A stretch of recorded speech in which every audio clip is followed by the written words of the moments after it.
Hello बच्चों, let's see the question. The question is select the correct statement. तो यहाँ पे हमें जो करेक्ट स्टेटमेंट है वो बताना है। Option A is spliceosomes take part in translation.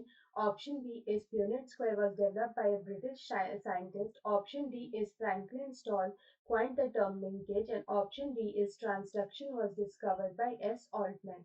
तो यहाँ पे अगर हम फर्स्ट ऑप्शन देखें तो first option is spliceosomes take part in translation. तो ये स्टेटमेंट हमारा यहाँ पे गलत है।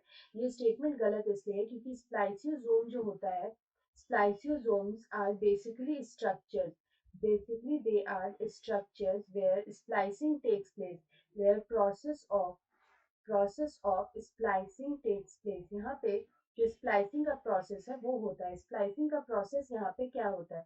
स्प्लाइसिंग जो है वो एक तरह का प्रोसेस है वेयर द नॉन कोडिंग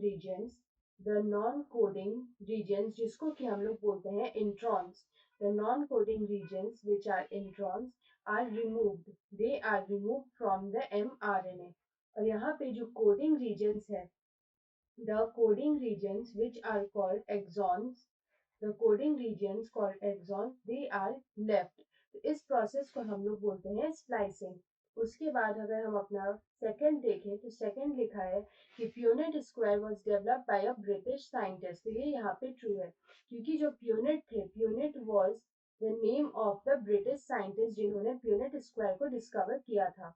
उसके बाद अगर हम थर्ड देखें तो लिखा है Franklin stall coined the term linkage. तो ये फॉल्स है।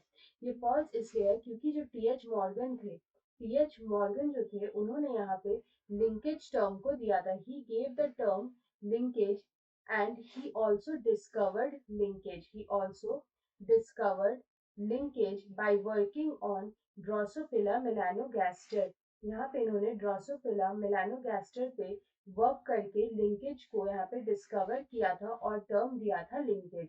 उसके बाद आता है हमारा लास्ट स्टेटमेंट। तो लास्ट स्टेटमेंट पे लिखा है transduction was discovered by S Altman. ये भी यहाँ पे फॉल्स है। ट्रांसडक्शन का जो प्रोसेस था, the process of transduction, it was discovered by Zinder and Lederberg. It was discovered by Zinder and Lederberg in 1952। तो यहाँ पे अगर इस क्वेश्चन का करेक्ट आंसर देखें तो हमसे पूछ रहा है कि which of the following is the correct statement. तो यहाँ पे ऑप्शन बी में जो है Punnett square was discovered by a British scientist, वो यहाँ पे करेक्ट है क्योंकि प्यूनेट जो थे वो एक ब्रिटिश साइंटिस्ट थे। So option B is the right answer. Best of luck.